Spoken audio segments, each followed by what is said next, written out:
the process that it's gone through during this legislative session and some of the replacements that have been proposed and sort of where those are at and what the legislature's been doing out in Pierre. By way of, to begin, like Mark said, my involvement in this is back in 2015, I drafted an initiated constitutional amendment that was designed to introduce legislative tampering clauses in South Dakota, like they have in Nebraska and North Dakota, things in place to make it a little bit more difficult for the legislature to amend, repeal, modify, or impair measures passed by the voters, and also to eliminate the emergency clause loophole that we have where if the legislature declares an emergency, we cannot exercise our right to the referendum. That was my initial interaction with the initiative and referendum process. After that, yes, I went and worked in the law firm for about a year and then came back in November to kind of work on this with Represent South Dakota, which as an organization has just been going town to town, kind of interacting with voters, connecting voters with one another, making sure everybody's all informed and up to date with what's going on out in Pierre. From our point of view, the legislators in Pierre, they have a leg up on us in that they're in the same building, the same room a lot of the times. It's a lot easier for them to kind of know what's going on, and that's something that the voters don't necessarily, a luxury that the voters don't have. So we've been trying to fill that gap. So what I'm going to do today is I'm going to talk a little bit about initiated Measure 22, a little bit of background. And to begin, I wanted to talk about the passage of the measure. And for those of you who haven't turned on the TV or opened up a newspaper over the past 2 months, initiated Measure 22, the Anti-Corruption Act, create an ethics commission, publicly financed elections, a whole slew of things, lower contribution limits, passed by the voters, repealed about a month ago or so. But I want to talk about the passage because the first thing I noticed when I was looking at IM22 was something very unique relative to other initiated measures. Specifically, I looked at the last initiated measure to get a little bit of tinkering done with it, the minimum wage increase. That measure passed 45% back in 2014. A couple months later, the youth minimum wage bill was introduced and passed, and then obviously that was on the ballot in 2016, and the voters overturned that bill. But if you were to look at the district-by-district breakdown for the minimum wage increase, you would see over here on the eastern half of the state, a lot of support. I mean, District 17, here in Vermilion, 77% of the voters in District 17 voted for the minimum wage increase. And that was pretty par of the course for districts up and down the I-29 corridor. You get farther West River, though, and you'd have districts that were maybe 42% in favor of it. So it was definitely an East River, West River split when it came to how the vote turned out for that measure. But I was expecting something similar with initiated Measure 22 when I went in to look at the numbers. But what surprised me was, well, I'll talk about really quick. First, I want to talk about District 17. Right here, Vermilion, Clay, and Turner County. In District 17, 55% of the voters voted for initiated Measure 22 in 2016. But that is higher than the state average, but lower than the most winningest districts this time around. You've got District 26A was the second most in favor. That's over here. That's you get the Rosebud Reservation parts of it over there. 60% of the voters were in favor of initiated Measure 22. The district most in favor of initiated Measure 22 was District 15, and that's right here, right in the middle of Sioux Falls.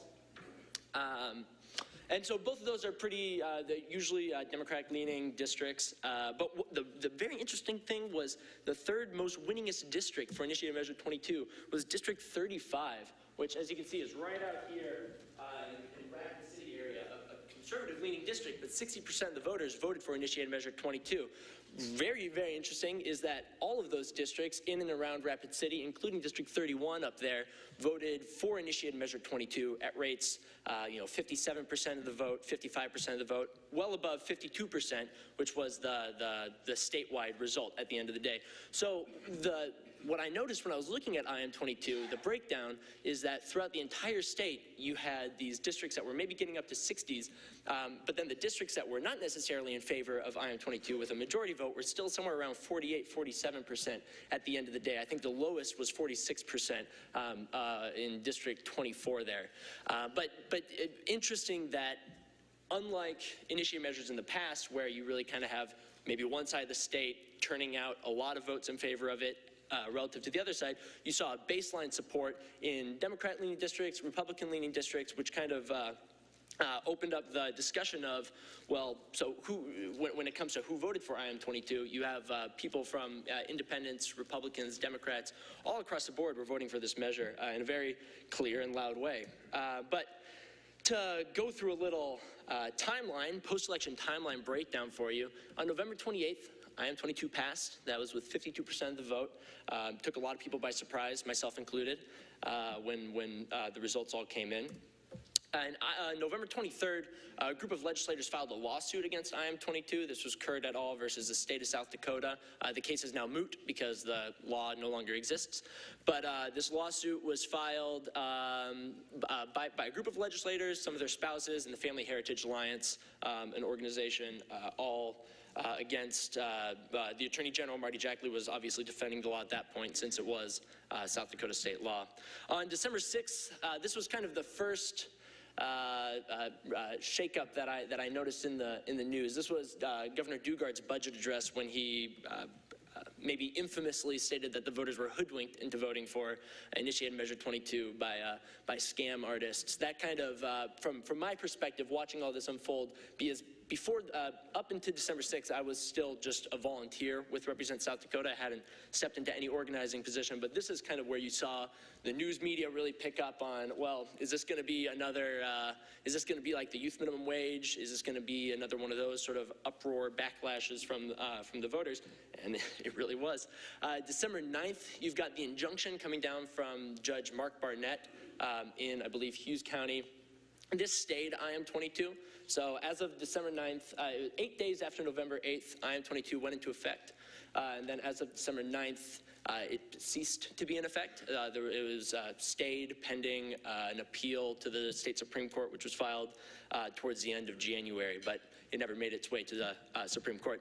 And then on January 10th, you've got the session began, and that kind of brings us to the discussion of how did the process go whereby IM22 found its way on the chopping block completely. So I want to talk about House Bill 1069. This is the bill that repealed the entirety of IM22, and it, word for word, chopped out everything that was enacted with IM22 and reintroduced everything that either IM22 had taken out or moved from one article to another. It was unprecedented, and this is an important stat. Back in the 90s, Initiated Measure 1, this was passed by the voters. This was another initiated measure that was overturned by the legislature and the governor. This measure, once we realized that we couldn't set term limits on U.S. senators and U.S. representatives, federal office holders, we came up with a plan where, well, we'd make them take a pledge. And if we'd make them take a pledge, and if they serve for more than 2 years, then on the ballot, the third time they go for a re-election, we're going to have a little note there that says, does not respect the will of the people, or something along those lines. And that initiated measure didn't last very long. It was repealed. But what made House Bill 1069 an unprecedented maneuver was the use of the emergency clause. The emergency clause requires a 2/3 vote to be attached to a bill, but it makes a bill unreferable in South Dakota. And so that, I know, ruffled a lot of feathers of folks out in, I know the Rapid City Journal was a newspaper that had come out against IM22 before the election, encouraging voters not to vote for IM22. But once House Bill 1069, once it was apparent that that was the process that the legislature was going to use to address the problems in IM22, the Rapid City Journal had 3 pretty scathing editorials at that decision. And yes, that was the use of the emergency powers. And it gets into this pattern of legislative tampering, which is another thing. I mentioned the youth minimum wage bill, but this is now something where 2 elections in a row, the voters have gone to the polls and enacted something. The legislature has turned around and either tampered with it, or in this case, completely repealed it. With the minimum wage, like I said, it was very clear. I mean, if 55% of the voters voted for the youth minimum wage, 75% of the voters voted, 55% of the voters voted for the minimum wage, 75% of the voters voted against the youth minimum wage. So you do see a lot of these people who maybe were not necessarily in favor of the initiated measure, but are also not in favor of the legislature coming in after the fact and maybe undermining or twisting that about. This is, we were out in Pier for the repeal process, and it was very quick. It was about 8 days from introduction to the governor signing it. And so these were some arguments that we heard from legislators. The big one was that IM22 is unconstitutional. Interestingly enough, in the Senate State Affairs hearing, the second hearing that House Bill 1069 had, the plaintiff for Curd et al. Versus the state of South Dakota testified that, yes, the judge had not declared it unconstitutional. He said that it is likely to be unconstitutional, but pending an appeal to the Supreme Court. Too intertwined. This was another argument that was heard that, IM22 was a mess. It was too long. It was too mixed up. There's no way we just got to repeal the whole thing and start from scratch. Well, I'm going to talk about Senate Bill 131 later on, but there are some provisions that have been introduced that are word-for-word replacements of IM22. And so if they're too intertwined to prevent the repeal of, then how is it possible to reintroduce a word-for-word replacement of that language? And then, obviously, the hoodwinked.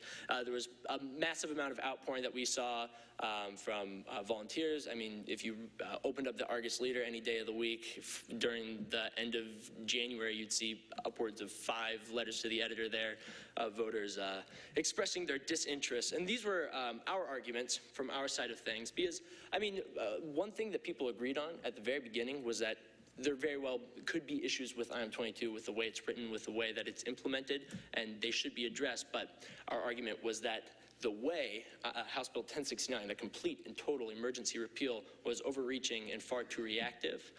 We wanted to see them work with rather than against IM22, maintain those portions that the judge had no problems with, and maybe fit that more into. And then you've got the improper precedent, normalizing legislative tampering. That's one of the things that drew me to represent South Dakota was,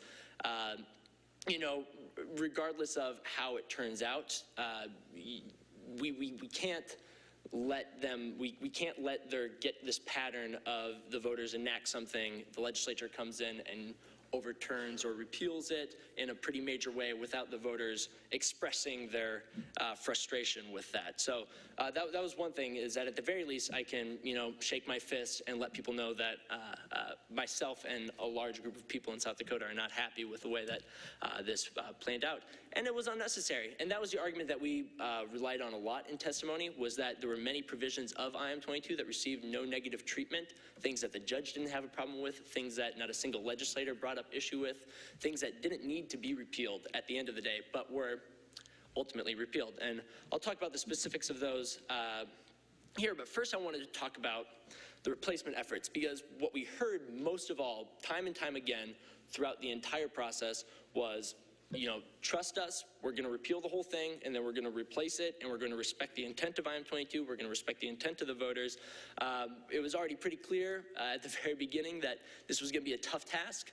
The day that the governor signed the repeal of IM22 into effect was the final day to introduce legislation, and at that point in time, there were already provisions that there was no replacement bills in the hopper. So it was a tall promise to make, but it has occupied a bulk of their time. And so I broke it down into 4 main areas of IM22 that these replacement bills have been addressing. The first one is the Ethics Commission. As I'm sure you're all aware, IM22 created an Ethics Commission, a 5-person board. That was focused on legislative tampering, but could expand its purview to address the appearance of corruption in state government.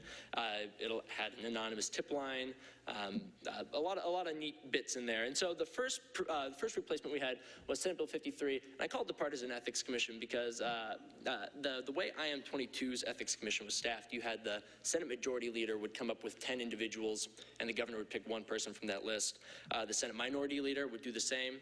The governor would pick 1 person from that list. The 2 of them together would have to come up with a list of 10 people they all agreed on. The governor would pick 1 person from that list, and then there would be 2 members of the Board of Elections placed on the commission as well.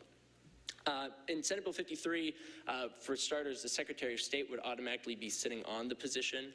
And the biggest issue that I had with Senate Bill 53, which was tabled in committee, was that the members of this commission could be removed at any moment and without cause, which we felt was not necessarily the strongest sort of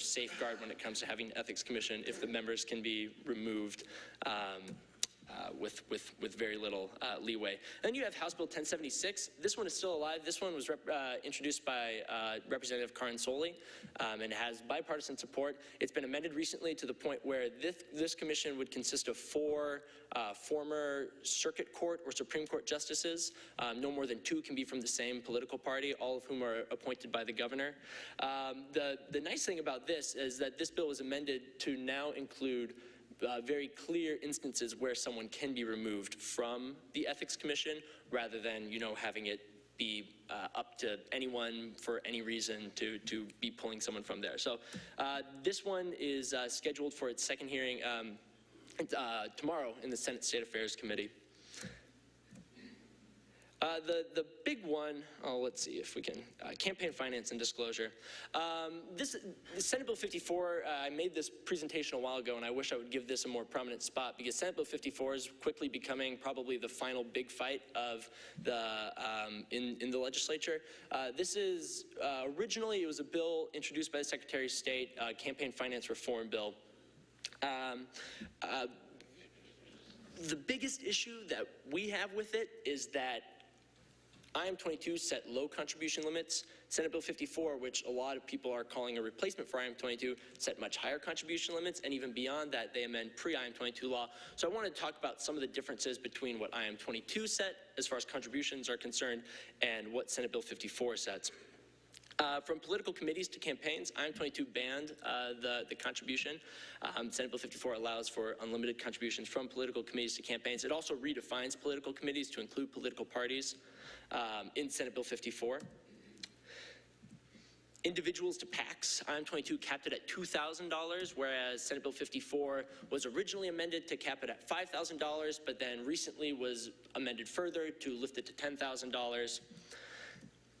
Individuals to Secretary of State, the Secretary of State race, IM22 set it at $1,000. Senate Bill 54 keeps it at the state, the current level, which is $4,000.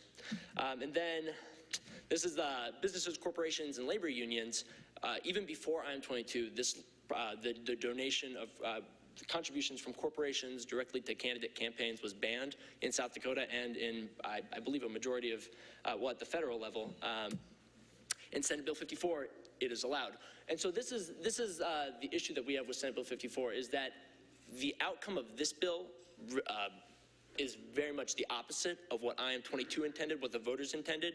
And the proponents of this bill are the same individuals who a month ago were telling us that they were going to respect the intent of the voters, respect the will of the people, respect the will of IM22, and instead we're left with and it really, I mean, it's been amended, I think, 8 times now. It had 3 hearings. It had 3 hearings in the Senate. The first one allowed public testimony, but the bill was totally hog-housed, amended during that first hearing. Second hearing, there was no public testimony. 3 more amendments were tacked on. And then the third hearing, which was on the final day for hearings in that House, again, 3 more amendments and no public testimony. And so we do have a problem with the process that this bill has gone through and also the outcomes that this bill would have. But fortunately, this is the one that a lot of people are hunkering down on and taking a very close look at. And then we've got these two additional, yeah, like I mentioned at the beginning, I do have a little bit of a skin in the game, so I apologize for the cheeky names for some of these bills. But House Bill 1200, this was originally a very strong bill. I was very much in support of it. It disclosed major donor funding, so if an individual or an organization donated $50,000 to a ballot measure campaign, they would be required to disclose their top 100 donors.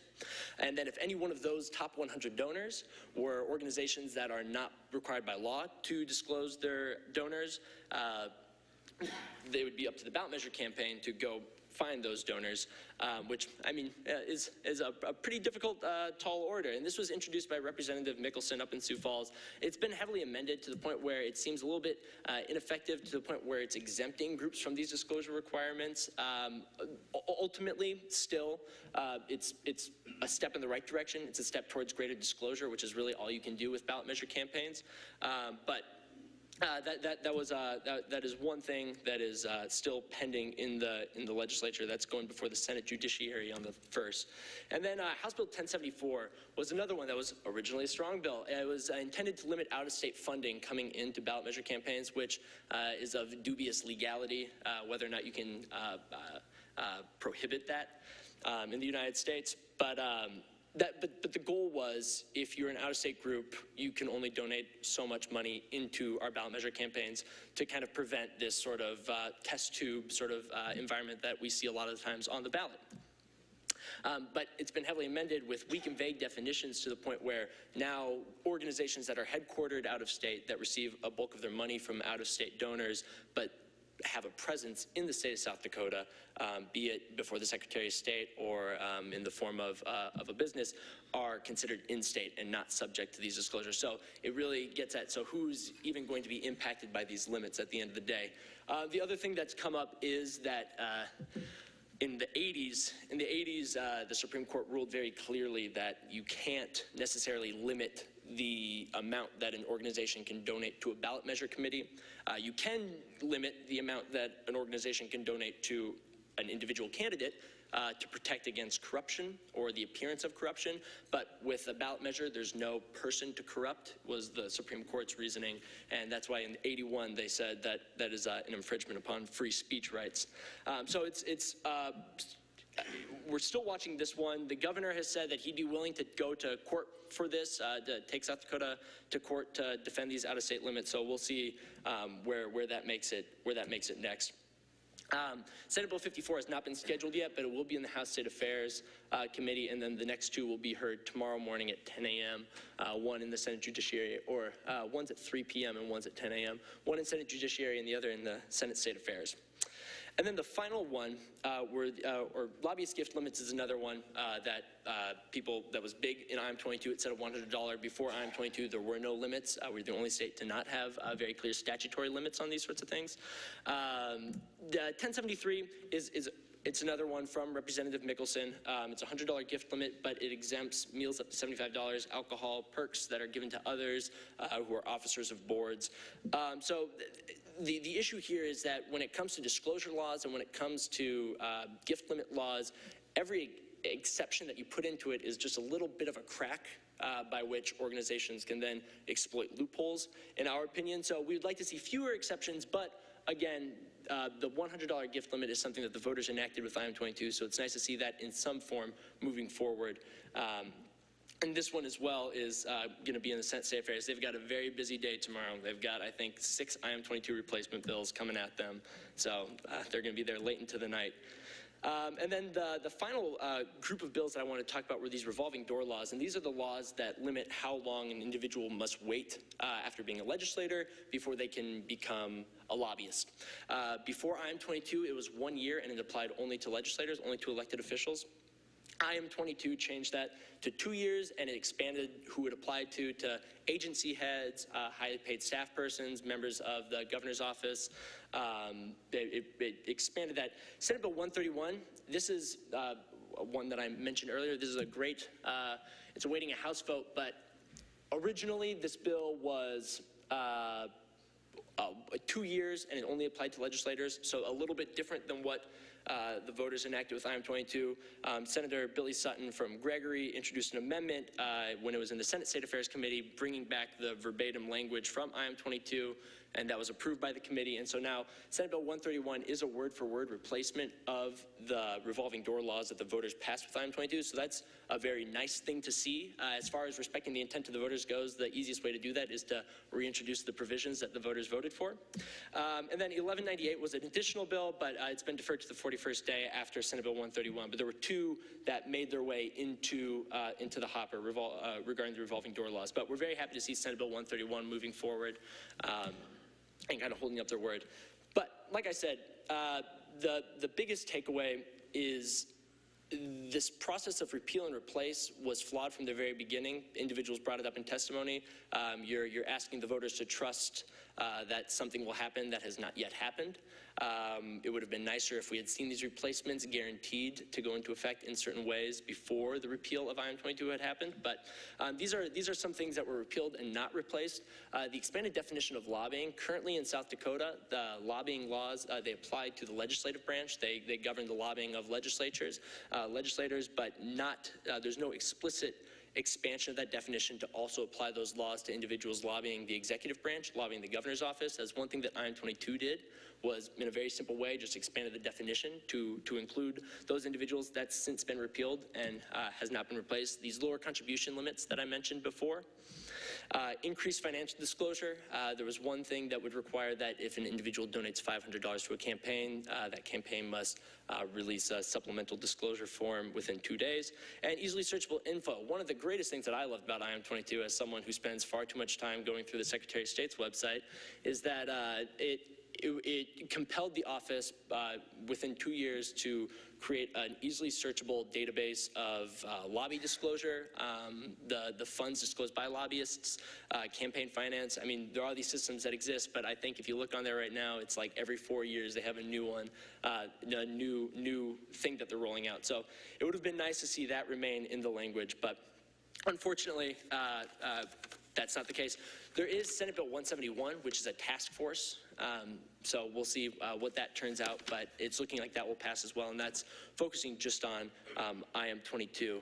And I do believe I've got a couple more minutes here. So I did want to talk about something else that is not necessarily in this presentation, but is another interesting thing that we've been seeing, and I'll put this up here in the meantime. An interesting thing that we've been seeing during the legislative session, to an extent greater than I've noticed in the past, are bills dealing with the initiative and referendum process itself. There have been some pretty troubling bills that have been introduced that have fortunately been tabled or deferred. One was Senate Bill 67. This would have doubled the number of signatures needed to put an initiated amendment on the ballot, and it would have declared an emergency, so the voters would not have been able to refer that bill. That was fortunately tabled by the prime sponsor. House Bill 1153 was a bill that we've heard thought of frequently over the past couple of years, but it would require that 50% of the signatures for an initiated measure must come from 33 counties in the state of South Dakota. Fortunately, that was deferred to the 41st day in committee. Senate Joint Resolution 2 was recently tabled as well. This was a constitutional amendment to increase the number of votes needed to pass an initiated constitutional amendment. There was another bill, Senate Bill 59, that would have subjected the initiated measures to the governor's veto. It would have allowed the governor to veto initiated measures.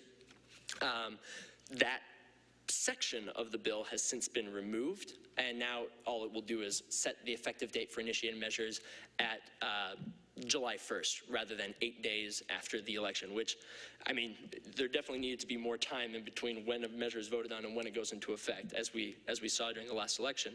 But there are still currently bills out there. Two are awaiting a Senate vote, and then they would go to the governor's desk. One is House Bill 1130. I'm more upset with the process that this bill has gone through. It would require there to be a 1-month waiting period, public comment period, after a petition is validated by the Secretary of State. So the way the timeline goes is you submit your draft to the LRC. They have 2 weeks to get you edited language back, and then the Attorney General has 60 days to write an Attorney General statement, and then you get it approved by the Secretary of State. So that's already 2.5 months, and this would have tacked on an extra month there, which would have then been a public comment period, during which point in time you would not have been able to circulate petitions. During the hearing, the initial hearing on this bill, they amended House Bill 1130 to remove that public comment period, and then they asked all the opponents if this made them like the bill a little bit better, and the opponent said, yes, it does. We are glad that that 1-month wait period is no longer in there. But then on the House floor, they reintroduced the 1-month wait period after the fact. So it has been a little bit troubling following this bill, but as it currently stands, there is the 1-month circulation wait period. And then the final one that's waiting for a Senate vote and then would go to the governor is House Bill 1141, which would create a task force, $21,000 over the summer for 15 individuals to gather and discuss amendments to the initiative and referendum process. The biggest issue that I have with this bill is that none of those members are required to have ever led or sponsored an initiated measure, which I feel gives it a little bit of a maybe biased leaning, but those are the two that are still active that we're keeping an eye on. But I thank you all for letting me come in here and ramble very, very quickly about a slew of very dry bills. But I hope it was informative. If you do have any questions, please feel free to ask. Like I said, what we've been doing for the past couple months is going town to town, giving talks like these with groups, anyone who's wanting to listen and wanting to know a little bit more, keeping them up to date with what's been going on, and then we're focused on these replacement bills, and then ideally transition into more activity in the future after the legislative session is all said and done, once we see where all the chips have fallen. But thank you again for letting me come speak with you today. It was a great honor to come talk your ears off collectively.